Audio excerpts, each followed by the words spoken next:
हाँ जी, नमस्ते भाई लोग। और बताइएगा जनाब की हाल चाल है। तो देखिएगा जनाब, आपकी आज क्लास संख्या 4 है और इसमें हम उदाहरण करेंगे। बेटा आपके 10 उदाहरण हैं, तो आज 5 कर लेंगे। अगली क्लास में हम 5 और कर लेंगे। मैंने बताया था आपको इसके 5 पार्ट होंगे, तो आज इसका चौथा पार्ट है। इसके बाद में बेटा एक और क्लास आएगी। देखो बेटा, इसमें इसके सवालों में तो कुछ, प्रश्नों में तो कुछ दम नहीं था। इसके उदाहरणों में जरूर दम है। ठीक है, तो उदाहरणों से आते हैं सवाल। देखो देखिए भाई, पढ़ो और सवाल को, सबसे पहले आपको सवाल को फोकस करना है, सवाल के ऊपर। तो सवाल को पढ़ो, जो जो जानकारी दे रखी है वो लिख लो आप। ठीक है भाई। इसने बोला है किसी विद्यालय में कक्षा 7, मतलब अभी आप क्लास 8 में आ गए, तो आपको कक्षा 7 में घुमाने के लिए लेके हो गए पिकनिक पे। हाँ, आपकी, देखो देखिए भाई। हाँ, तो कक्षा 7 में आपको पिकनिक के लिए योजना बनाई जा रही थी। ठीक है भाई, योजना बनाई जा रही थी मतलब आपको लेके नहीं गए, है ना। सच्ची यही बात है भाई। विद्यार्थियों की कुल संख्या का 60% क्या है, लड़कियां हैं। इसका मतलब समझिए क्या आप, इनकी संख्या दे रखी है 18, इसका मतलब है 60% लड़कियां हैं। और इनकी संख्या कितनी दे रखी है, 18, इसका मतलब लड़कियां लड़कियां है कितनी भाई, 18 है। ठीक है। अब देखो देखिए भाई, विद्यार्थियों की कुल संख्या, देखो टोटल विद्यार्थी कितने होंगे, 100 होंगे ना। अरे भाई, कुल विद्यार्थी कितने होंगे, कुल विद्यार्थी, कुल विद्यार्थी होंगे बेटा आपके सामने 100% होंगे। ठीक है। अब इसमें से लड़कियां हैं, इसमें से लड़कियां कितने प्रतिशत है बेटा, 60% लड़कियां हैं। 60% क्या है बेटा, लड़कियां हैं। तो इनकी संख्या दे रखी है बेटा, 60% लड़कियां हैं, तो इनकी संख्या दे रखी है। अगर 60% लड़कियां हैं तो लड़के कितने होंगे, लड़के कितने होंगे भाई बताओ मुझे। लड़के 40% होंगे। भाई 60% लड़कियां हैं क्लास में, और टोटल विद्यार्थी 100% है। 60 लड़कियां हैं तो 40 क्या हो गए, लड़के हो गए। अब देखो देखिए, लड़कियों की संख्या दे रखी है, इसका मतलब हो गया बेटा 60% का मान दे रखा है। कितना है, 18। अब आप देखो, लड़कों की संख्या ज्ञात कर सकते हो यहाँ से। अरे 60% का मान 18 दे रखा है, पहले मैं 20 का मान निकाल लूँ यहाँ से। 3 का भाग लगा दूं दोनों तरफ। अरे 3 का भाग लगा देता हूँ दोनों तरफ, तो ये 20% का मान आ जाएगा। कितना आ जाएगा, 6। 20% का मान कितना आ गया, 6। अगर 20 को आप 2 से गुणा कर दो तो 40% का मान आ जाएगा ना। 2 से इधर गुणा किया तो इधर भी गुणा कर दो भाई, तो कितना हो जाएगा भाई, 12। तो ये 40% के आगे भाई लड़के आगे। भाई लड़कों की संख्या कितनी आ गई भाई, 40% है, और संख्या कितनी है, 12। अरे आगे की बात समझे आपको। अरे लड़कियों की संख्या बेटा 60% देर की थी, 60% का मान 18 है। अब लड़कों की संख्या भी ज्ञात कर सकते हो आप, 40% है ना। तो आप देखो, पहले 3 का भाग लगाया मैंने, पता है ना। 60 में 3 का भाग लगाओगे 20, और 20 का डबल करते क्या हो जाता है, 40 हो जाता है ना। तो 40% आ गए, इसका मतलब लड़के आ गए। लड़के हैं कितने भाई, 12 है। कितने लड़के हैं भाई आपकी क्लास में, 12 लड़के हैं। ठीक है, ये 12 लड़के हो गए आपकी क्लास में। तो कुल विद्यार्थी कितने हो जाएंगे भाई, जोड़ दे। भाई कुल विद्यार्थी कितने हो जाएंगे,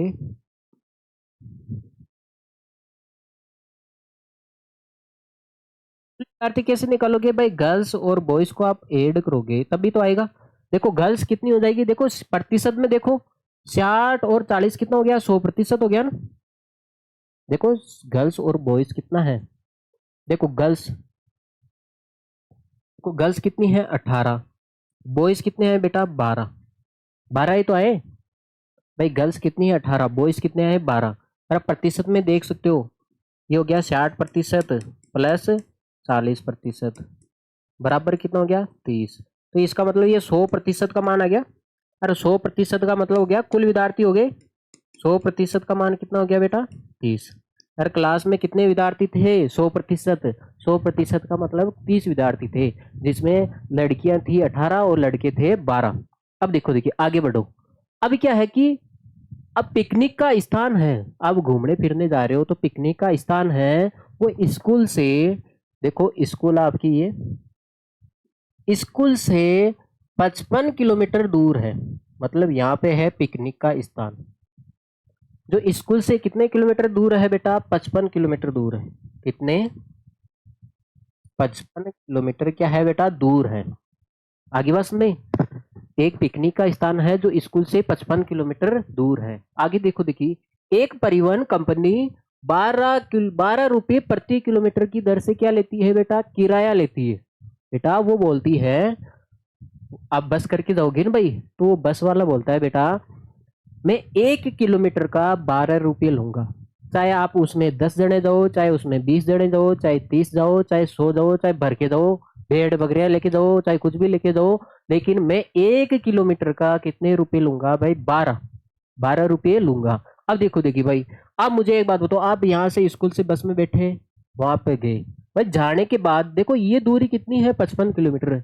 भाई 55 किलोमीटर जाओगे, ऐसा तो है नहीं भाई बस को छोड़ दिया जाए, बेस तो आजाद हो जा और हम पैदल ही चले, ऐसा थोड़ी है भाई। बस में जाओगे तो बस में ही आओगे ना, कॉमन सेंस की बात है। इसका मतलब है 55 किलोमीटर दूर गए तुम, और 55 किलोमीटर भी वापिस आओगे ना, तो कुल दूरी कितनी हो जाएगी, मुझे एक बात बताओ, कुल दूरी कितनी हो जाएगी भाई, कुल दूरी कितनी हो जाएगी भाई, 55 किलोमीटर तो गए, 55 ही वापस आ गए, तो कितना हो जाएगा बेटा, 110 किलोमीटर, 110 किलोमीटर हो जाएगी ना कुल दूरी। ठीक है भैया। अब वो बोल रहा है भाई 1 किलोमीटर का कितने रुपए लूंगा मैं, 12 रुपये, कितना, 12 रुपये लूंगा। तो आपके पास कितना किलोमीटर है बेटा, 110 किलोमीटर है। तो भाई एक को आप 110 से गुणा करोगे, 1 किलोमीटर को आप 110 से गुणा करोगे तभी तो 110 आएगा ना। तो इधर भी आपको 110 से ही गुणा करना पड़ेगा। ठीक है, 110 से ही गुणा करना पड़ेगा, तो गुणा कर दो। 11 को आप 12 से गुणा करोगे तो 132 और ये 0, तो कितने रुपए किराया लगेगा बेटा आपके सामने यहाँ पे, 1320 रुपये का क्या हो जाएगा बेटा, किराया हो जाएगा। भाई जाओगे रहोगे तो किराया कितना लगा, कुल 1320 रुपये। अब आगे क्या दे रखा, आप अल्पहार, मतलब आप जो जलपान करते हो,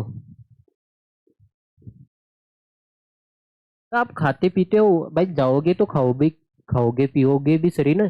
तो जलपान का खर्चा कितना बताया जा रहा है इसमें, 4280, 4280 का क्या कर दिया आपने, खाना पीने का खर्चा कर दिया, है ना भाई ये। ठीक है, ये तो आपकी जो जानकारी थी बेटा जो हमने लिख ली है, सारी जानकारी थी तो हमने लिख ली है। अब देखो, देखिए सवाल, सवाल भाई हमने यहाँ पे लिखना भूल गए भाई, डालना भूल गए, तो अब देखो मैं लिखवा देता हूँ यहाँ पे। इसका पहला सवाल था, पहला है, देखो मैं पढ़ के सुना देता हूँ, शायद आपकी बुक में है तो आप देख लो। पहला सवाल था, कक्षा में लड़कियों की संख्या, कक्षा में लड़कियों की संख्या, पहला सवाल ये है, कक्षा में लड़कियों की संख्या अनुपात और लड़कों की संख्या का अनुपात पूछा है। भाई लड़कियों लड़कियों की संख्या और लड़कों की संख्या का क्या पूछा है बेटा, अनुपात पूछा है, ये अनुपात ज्ञात करना है। अब मुझे एक बात बताओ, लड़कियों की संख्या कितनी है भाई, 18 है, कितनी है, 18, पहली लड़की आ रही है तो लड़के ही लिखोगे। अब लड़कों की संख्या कितनी है बेटा, 12 है, 12 ही है। अब अनुपात ज्ञात करना, आपको अनुपात ही तो ज्ञात करना है। अब आपको पता है अनुपात को हटाते तो किसका चिन्ह आता है, भाग का, भाई भाग का चिन्ह आता है ना, अनुपात को हटाते हैं। अब देखो भाई ऊपर नीचे 6 का भाग जा रहा है, 6 से कट रहा है ना ऊपर नीचे, तो ये 3 बारी कट गया, और ये कितनी बार कट गया भाई, 2 बारी। तो आपने देखा है गर्ल्स और बॉयज का अनुपात कितना जाएगा भाई, 3:2, यही तो पूछा है। अरे बेटा यही तो पूछा है, अरे अभी भी निकाला ना अपने लड़कों की संख्या, तभी तो मैंने पहले निकाल दिया ताकि आगे जाके काम में आएगा ये। ठीक है, हाँ अब मान लेते आप लड़कों की संख्या नहीं निकाल पाते हो तो कोई आपत्ति नहीं है बेटा, मान लेते आपने ये 12 आपने यहाँ पे तो पहले निकाल दी भाई, लड़के कितने हैं भाई, 12 है। अगर मान लेते आप नहीं निकालना चाहते हो तो कोई आपत्ति नहीं है, वही तो है, गर्ल्स और बॉयज का अनुपात पूछा है। अब देखो प्रतिशत में गर्ल्स देर की है, अरे 60% क्या है, लड़कियां हैं भाई, 60% क्या है भाई, लड़कियां हैं, लड़कियां ही तो है 60%। तो लड़के कितने बच गए भाई, 40%, भाई लड़के कितने बच गए भाई, 40% ही तो बच गए। अनुपात ज्ञात करना है, तो अनुपात को हटाएंगे तो क्या आएगा बेटा, प्रतिशत, 40%, यही तो आएगा। देखो भाई प्रतिशत से प्रतिशत कट जाएगा, तो कितना बच गया भाई, 60/40। देखो इसमें 20 का भाग जा रहा है, ऊपर नीचे जा रहा है ना भाई 20 का, ये हो जाए 20 × 3 = 60 और 20 × 2 = 40। तो वही आ गया ना। अरे गर्ल्स और बॉयज का अनुपात आ गया, तो 3:2 आगे बस में। तो इस हिसाब से भी कर सकते हो, क्योंकि लड़कियां 60% है तो लड़के कितने आ गए 40%। तो यहाँ से भी आप अनुपात निकाल सकते हो। ठीक है भाई, चलिए देखो, देखिए अगला सवाल देखो आप लोग। अगला सवाल है, यदि यदि दो अध्यापक भी कक्षा के साथ पिकनिक पे जा रहे हैं, यदि दो अध्यापक भी कक्षा के साथ पिकनिक पे जा रहे हैं तो प्रति व्यक्ति खर्चा पूछा है, मतलब एक व्यक्ति को कितना खर्चा लगेगा। अब इसका मतलब है पहले कुल खर्चा निकाल ले बेटा। अरे दूसरा सवाल है, पहले बेटा कुल खर्चा निकाल ले। कुल खर्चा कितने का खर्चा हुआ भाई? एक तो किराया हुआ आपका, प्लस खाने पीने का है ना, अल्पाहार, आपने जलपान किया ना, वही तो खर्चा हुआ। अब किराया का खर्चा कितना आया भाई? 1320, प्लस तो अपने के खाने पीने का खर्चा कितना था? 4280। तो आप जोड़ोगे तो 5600 रुपये हो जाएगा। आगे बस में, तो कुल खर्चा कितना आया बेटा? 5600 रुपये आया। तो ये खर्चा है जो देखो ये खर्चा है जो सभी लोगों में बटेगा बराबर बराबर। तो कुल व्यक्ति कितने हो जाएंगे भाई? अरे कुल व्यक्ति कितने हो जाएंगे आप मुझे एक बात बताओ, कुल प्राणी कितने हो जाएंगे? कुल व्यक्ति कैसे होंगे भाई? आपके पास तो 30 तो विद्यार्थी है भाई, 30 तो स्टूडेंट है, 30 तो विद्यार्थी है, प्लस यार दो क्या है भाई? अध्यापक, दो टीचर भी जा रहे हैं ना। तो कितने व्यक्ति होंगे भाई? 32 व्यक्ति हो जाएंगे। कितने हो जाएंगे? 30 और 2 32 हो गए ना भाई। 32 व्यक्तियों का खर्चा आ गया ये। अरे ये जो 56,500 है, ये 32 लोगों में ही तो बटेगा। सस्ता ही सलट गया भाई ये तो इसने प्रति व्यक्ति पूछा है, एक व्यक्ति का पूछा है। क्या पूछा है बेटा? एक व्यक्ति का। बेटा अगर ये 32 गुणे में है, देखो 32 व्यक्तियों का खर्चा आया है, 32 व्यक्तियों का खर्चा आया है, 32 व्यक्तियों का खर्चा आया है। अगर मैं 32 को 1 से गुणा कर दूं, कोई आपत्ति है क्या? नहीं। तो इसने प्रति व्यक्ति मतलब एक व्यक्ति का खर्चा पूछा है, तो ये 32 गुणे में है, तो कहाँ पे बेच दे भाई? इसको भाग में बेच दे, एक व्यक्ति का खर्चा आ जाएगा भाई।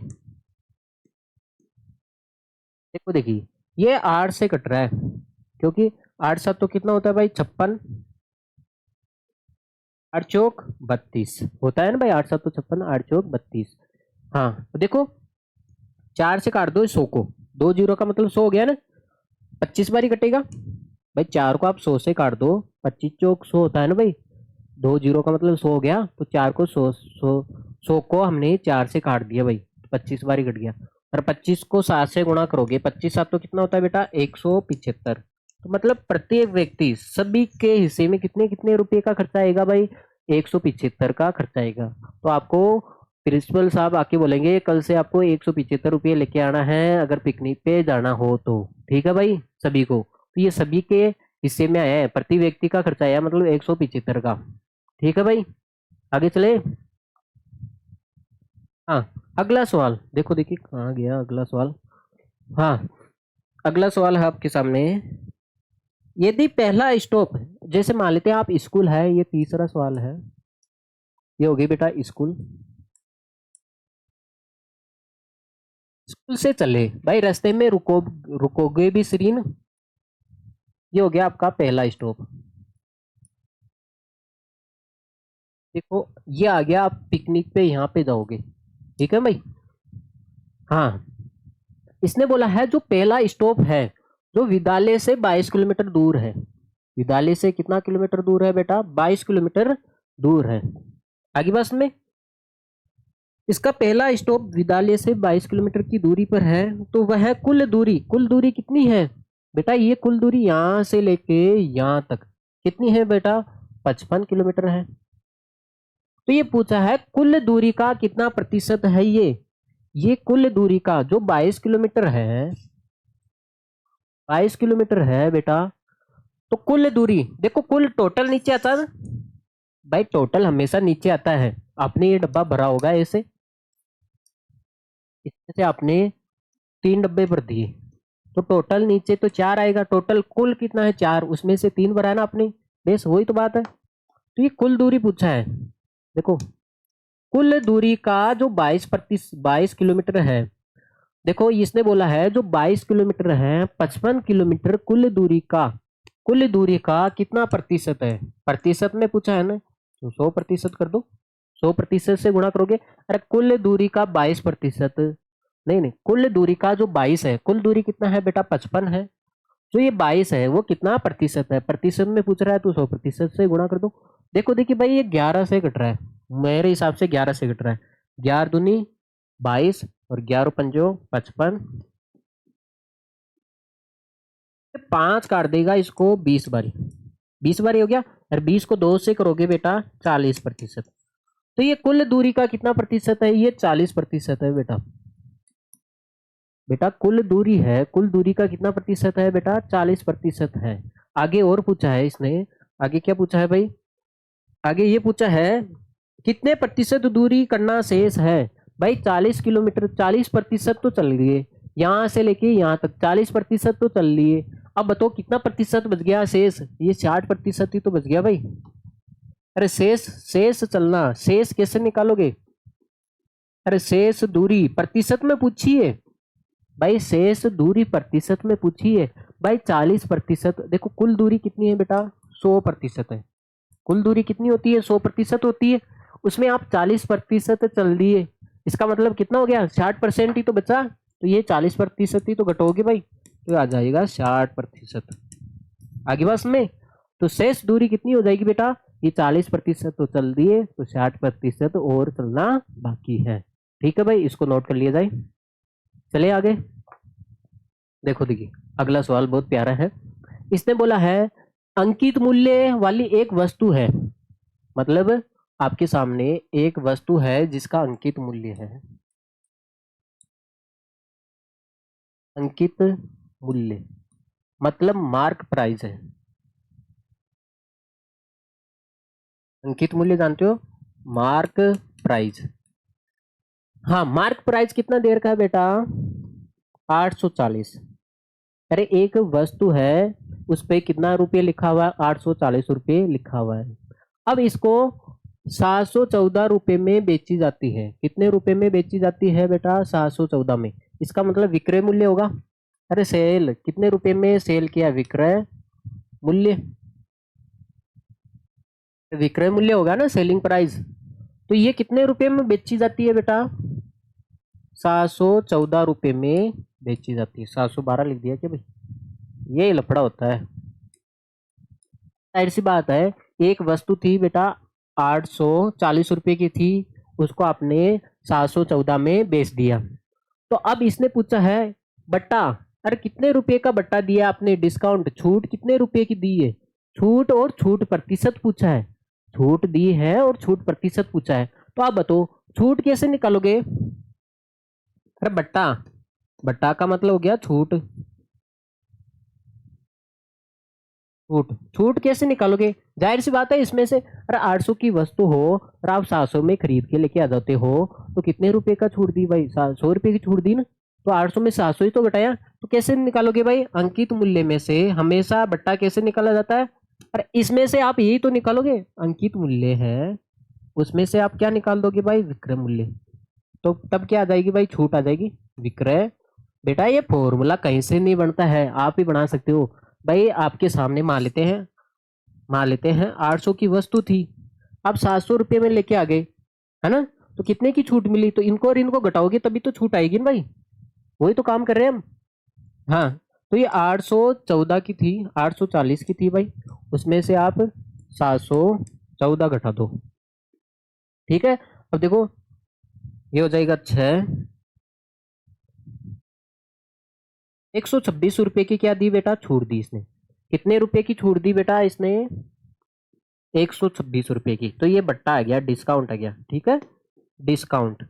तो इसने बेटा इसको 126 रुपये की छूट दी है, और आपको क्या पूछा है, छूट प्रतिशत पूछा है, तो पहले इसको नोट कर लिया जाए, फिर हम छूट प्रतिशत भी निकालेंगे।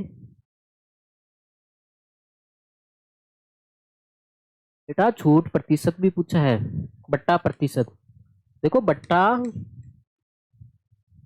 बट्टा प्रतिशत पूछा आपसे, तो बेटा बट्टा प्रतिशत किस पे, अरे छूट किस पे देगा, हमेशा इस पे ही देगा ना भाई, 840 रुपये में से ही तो छूट देगा।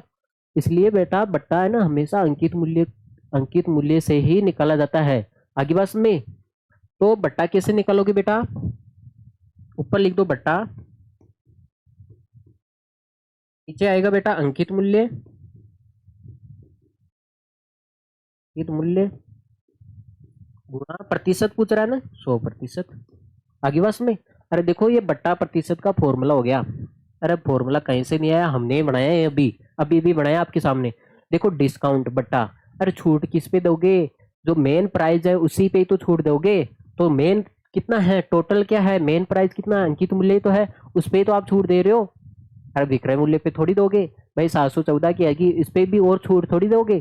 ठीक है, तो आपने छूट कितना आया बट्टा 126 का ही, अरे 126 का डिस्काउंट दिया ना आपने, और अंकित मूल्य कितना है बेटा 840 गुणा 100%।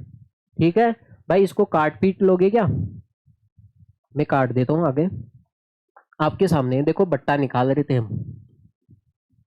बट्टा प्रतिशत पूछा उसने, बट्टा प्रतिशत कैसे निकालोगे बेटा, बट्टा किस पे निकाला जाता है, डिस्काउंट, अरे छूट किस पे दी जाती है बेटा, अंकित मूल्य पे।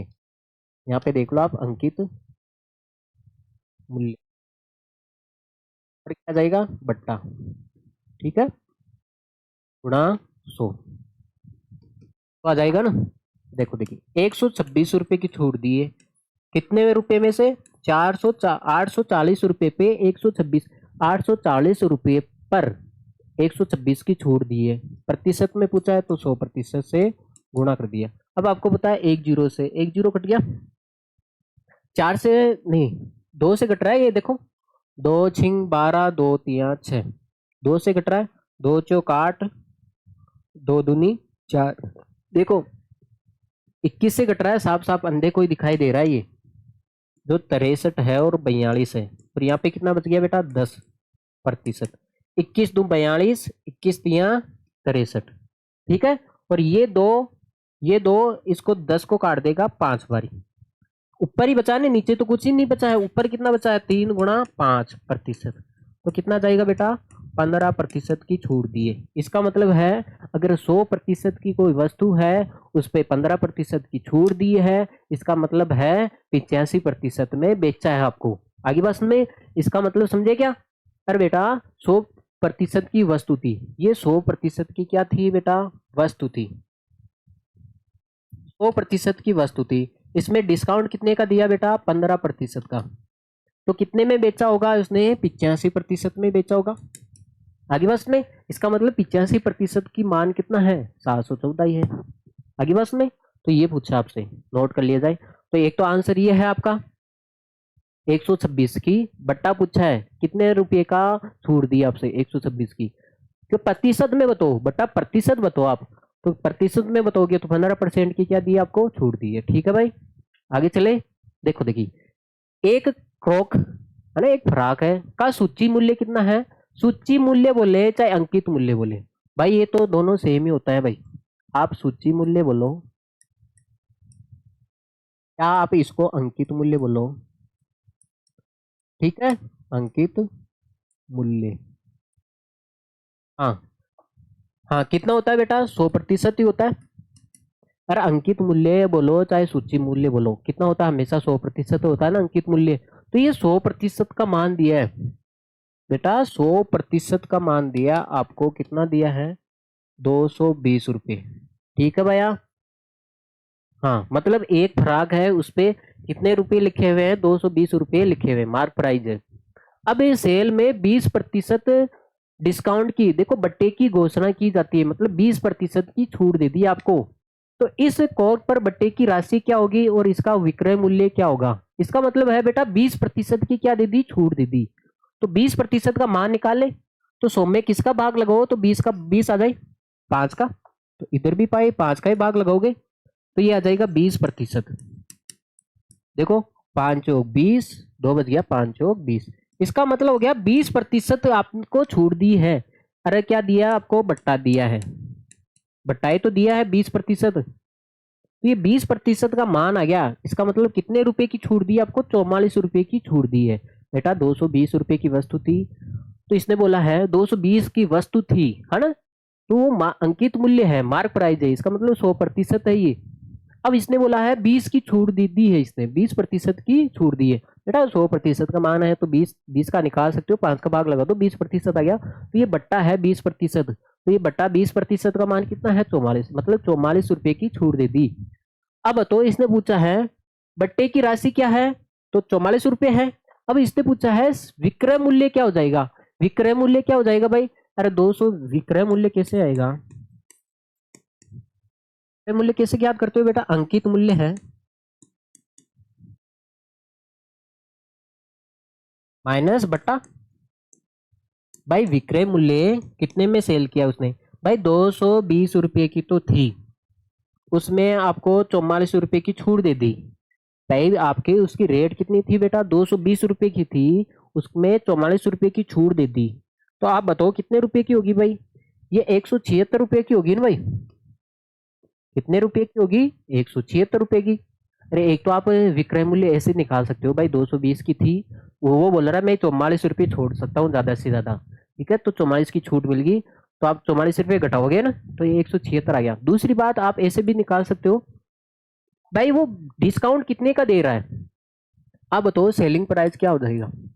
भाई 100% की तो वस्तु थी, 20% की छूट दे दी, तो कितने में खरीदा आपने? सेल।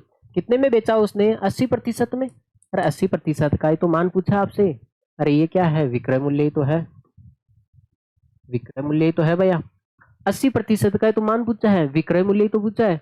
अब आपको पास 20% का मान पता है, 20% का मान कितना है बेटा? 44 है। तो आपको 80% मान चाहिए, तो किससे गुणा करोगे? 4 से। तो इधर भी 4 से गुणा कर दो, तो ये हो जाएगा बेटा 80%।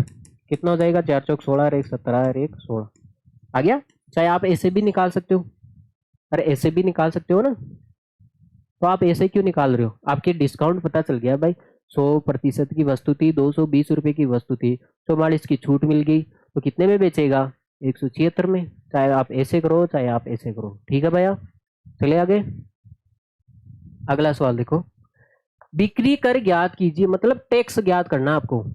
बिक्री कर का मतलब क्या? टैक्स आपको ज्ञात करना है।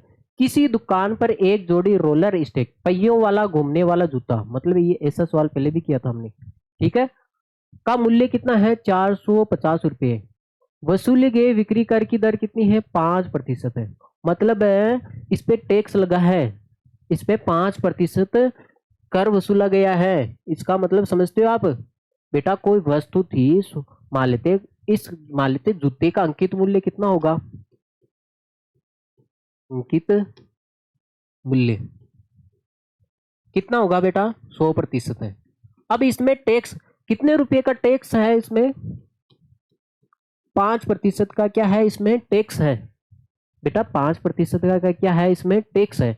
बिक्री कर वसूली गई है, इसका मतलब है जो जूते की राशि है ना, ये इसमें बिक्री कर भी शामिल है, तभी तो वसूलोगे।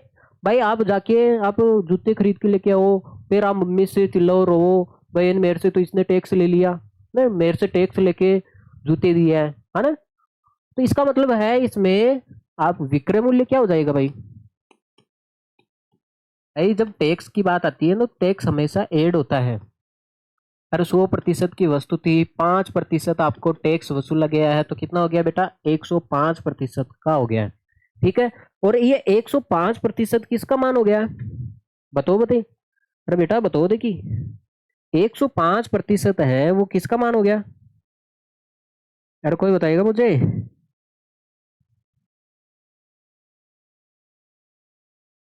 ये विक्रय मूल्य हो, ये सेलिंग प्राइस हो गया ना ये। अरे क्या हो गया ये बेटा? ये सेलिंग प्राइस हो गया ना। अरे आपसे 100% की वस्तु थी, 5% टैक्स वसूल लिया, तो कितने में बेचा होगा आपको? 105% में। राशि में कितना है ये? 450, 450 ही तो है। तो आपको बिल दे राशि ज्ञात कीजिए। बिल दे राशि,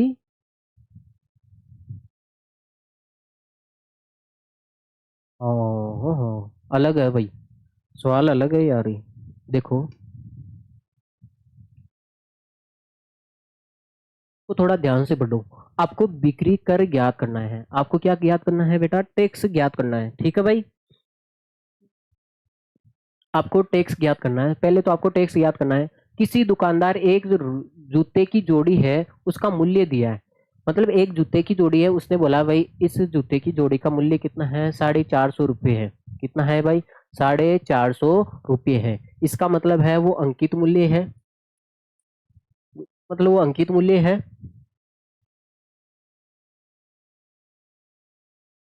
ने बोला है जो ये जूता है वो कितने रुपए का है? 450 रुपये का है। अब वो बोल रहा है इस पे आपको 5% क्या देना पड़ेगा? टैक्स देना पड़ेगा। आपको 5% क्या देना पड़ेगा? टैक्स देना पड़ेगा।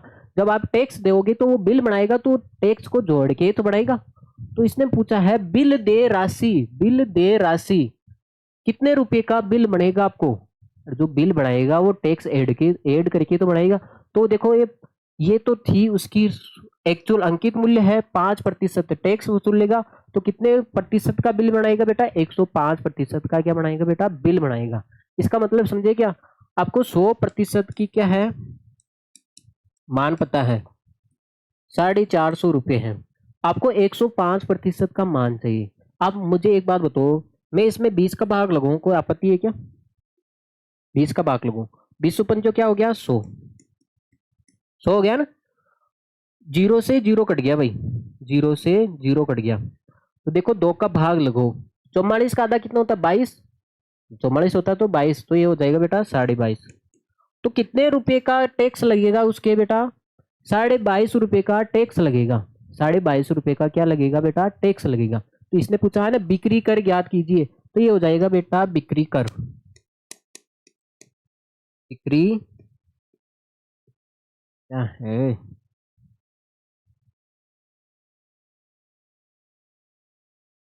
कर, ये तो हो गया बेटा टैक्स हो गया। इसका मतलब है अब जो आप सेल, तो विक्रय मूल्य क्या हो जाएगा बेटा? विक्रय मूल्य क्या हो जाएगा? अंकित मूल्य, अंकित मूल्य प्लस बिक्री कर होगा ना भाई। टैक्स तो हमेशा ऐड होता है भाई, टैक्स तो हमेशा क्या होता है बेटा? ऐड होता है ना। बिक्री अंकित मूल्य कितना? 450 का तो जूता था ही था। अब वो 22.5 रुपये टैक्स भी दे रहा है। 22.5 रुपये क्या दे रहा है बेटा? टैक्स भी दे रहा है। तो ये कितना हो जाएगा बेटा? 472.5 रुपये का जूता पड़ जाएगा उसका। ठीक है, वो जो बिल बनेगा वो कितने का बनेगा भाई? 472.50 पैसे बोलो या 5। ठीक है, 5 पैसे 50 पैसे। तो देखो देखिए मैं आपको फिर से समझा देता हूँ। इसने बोला है थोड़ा समझने में तो आपत्ति होगी, आपको बिक्री कर ज्ञात करना है, मतलब टैक्स ज्ञात करना है। ठीक है, कितने रुपए का टैक्स लगा? तो इसने बोला है किसी दुकानदार एक जो जोड़ी है जूते की उसका मूल्य दिया है 450 रुपये, मतलब उसका मूल्य है 450। इसका मतलब अंकित मूल्य है 100% होगा। 100% का मान दिया है 450। वो बोल रहा है 5% टैक्स लगेगा भाई, इस पे वसूली करूंगा मैं, 5% टैक्स लगेगा। तो विक्रय मूल्य क्या हो जाएगा भाई? जो खरीद के लेके आओगे 100% तो अलग दोगे, 5% क्या दोगे? टैक्स। तो 105 रुपये में 105% में खरीद के लेके आओगे ना भाई। अब तो आप मुझे एक बात बताओ, सो में आपने 20 का भाग लगा दिया, सो में आपने 20 का भाग लगा दिया तो 5% आ गया। आगे बस में, तो इसका मतलब टैक्स कितने रुपए का टैक्स लगाया है? 22.5 रुपये का। अब देखो बिक्री कर, या तो आप 5, देखो इन दोनों को जोड़ दो आप। अरे ये देखो बिक्री कर, देखो विक्रय मूल्य क्या आएगा? देखो अब एक बात बताओ, 100% और 5% को जोड़ोगे इधर 105 हो जाएगा नहीं? 100% और 5% को जोड़ोगे तो 105। तो इधर 450 को और 22.5 को जोड़ोगे ना भाई, 450 रुपये को और 22.5 को ही तो जोड़ोगे। तो विक्रय मूल्य क्या होता है? विक्रय मूल्य हो जाएगा ना भाई 105% हो जाएगा नहीं? आप बोल रहे हो 105% का मान नहीं निकाला है, तो ये क्या निकाला भाई? आपने जोड़ा है ना भाई 450 को और 22.5 रुपये को जोड़ा है। इधर जोड़ रहे हो तो इधर भी जोड़ना पड़ेगा ना 100 और 5 को, तो 105% हो गया ना विक्रय मूल्य। तो ये हो गया। तो ये कितने रुपए में खरीद के लेके आएगा भाई? 472.50। 5 बोलो चाहे 50 बोलो, ठीक है भाई। आगे चले। तो भाई आखिरी सवाल है इसका आज उदाहरण है। अगला सवाल देखो, एक वेट है, वही है भाई टैक्स, वैल्यू एडेड टैक्स। ठीक है, वहीदा ने एक कूलर 10% कर सहित, मतलब उसने 10% टैक्स दिया है। टैक्स सहित, टैक्स सहित है, इसका मतलब है जो कूलर का अंकित मूल्य है, वो वाला सवाल अब आया भाई। अंकित मूल्य, जो कूलर का अंकित मूल्य कितना है बेटा, 100% है। अब वो टैक्स दे रहा है, टैक्स कितना है बेटा, 10% टैक्स दे रहा है। अब टैक्स सहित, अब भाई वो खरीद के लेके आया कूलर, वो बोल रहा है भाई मैं टैक्स दे के आया हूं, विक्रय मूल्य, टैक्स जोड़ के, ये तो बोल रहा है 10% टैक्स कर सहित, इसका मतलब हो गया वो बोल रहा है मैं ये कूलर टैक्स सहित दे के लेके आया हूँ। कितने रुपए में लेके आया हूँ, 3300 रुपए में। इसका मतलब 100% की तो वस्तु थी, 10% टैक्स ऐड हो गया, तो कितना हो गया बेटा, 110% की वस्तु हो गई ये। तो कितने रुपए में खरीद के लेके आया बेटा, 110% में खरीद के लेके आया। ठीक है भाई। हाँ, अब देखो राशि में, ये तो हो गया प्रतिशत में, राशि में कितने में खरीद के लेके आया भाई, 3300 रुपए में खरीद के लेके आया है। ठीक है, तो वेट के जुड़ने से पहले उस कूलर का मूल्य ज्ञात करो, मतलब ये वेट को ना जोड़े हम, वेट को जोड़ने से पहले इसको, अगर इसका मतलब है वेट को ना जोड़े तो इस कूलर का मूल्य क्या रहा होगा, 100% ही रहा होगा। मतलब 100% की वैल्यू पूछी है बेटा आपके सामने, 110% की वैल्यू है, कितनी है भैया, 3300। देखो इसमें दोनों में मैं 11 का भाग लगा दूं, 11 का भाग लगा दूं मैं, तो 11 का भाग 110 में कितनी बार जाएगा भाई, 10 बारी। 11 का भाग 33 में 3 बारी। इसका मतलब टैक्स 10% टैक्स लगा ना, तो ये टैक्स है भाई, ये क्या है, टैक्स है। टैक्स कितना है, 10%, मतलब 300 रुपये का टैक्स लग गया। इसका मतलब है बेटा 3300 की वस्तु थी, उसमें 300 का टैक्स लग गया, इसका मतलब वो 3000 की रही होगी। या फिर आप ऐसे भी देख सकते हो, 10% का मान पता है आपको 300 है, आपको तो 100% चाहिए। 100 कैसे आएगा, 10 को 10 से गुणा करोगे 100 आएगा ना, तो उधर भी 10 से गुणा कर दो, तो ये आ जाएगा बेटा 100%, कितना हो जाएगा बेटा, 3000 रुपये हो जाएगा। आगे बात में बेटा ये बोल रहा है भाई अंकित मूल्य उसका 100 था, वो बोल रहा है टैक्स 10% का टैक्स लगा मेरे, तो कितने की पड़ गई ये वस्तु, टैक्स सहित है, मतलब टैक्स को जोड़ोगे भाई आप, टैक्स को जोड़ोगे तो ये 3300 रुपये की पड़ गई, मतलब 110% का मान 3300 है। तो बेटा यहाँ से मैंने 11 का भाग लगा दिया दोनों तरफ, तो 10% का मान आ गया। तो मतलब 10% क्या है, टैक्स ही तो है, इसका मतलब 300 रुपये का टैक्स लगा है। अब भाई 3300 की वस्तु है, 300 का टैक्स लग गया, तो इसका मतलब वो 3000 की तो पड़ी। या फिर आप देख सकते हो 10% का मान है, पता है आपको, तो उसने बोला ना टैक्स को जोड़ने से पहले, मतलब 100% ही तो पूछा है, तो 10 को 10 से गुणा करोगे तभी तो 100% आएगा। तो कितने रुपए की हो जाएगी बेटा ये वस्तु, 3000 रुपये की हो जाएगी। ठीक है, क्योंकि 300 टैक्स मिलाओगे तभी तो 3300 की बढ़ेगी भाई ये। ठीक है, हाँ आपका ये आज ये सेक्शन कंप्लीट होता है। इसके बाद में बेटा हम एक और क्लास करेंगे, तो आप क्लास को शेयर और लाइक करके जाओगे। आगे बात सुन में, उम्मीद है आप बेटा सब्सक्राइब भी कर रखे होंगे, है ना। और आपका फर्ज बनता है बेटा 5 लोगों से आप अपने चैनल को सब्सक्राइब करो यार, अपना ही है। ठीक है, हाँ भाई, ठीक है भाई, नेक्स्ट क्लास में मिलते हैं, take care, see you, bye.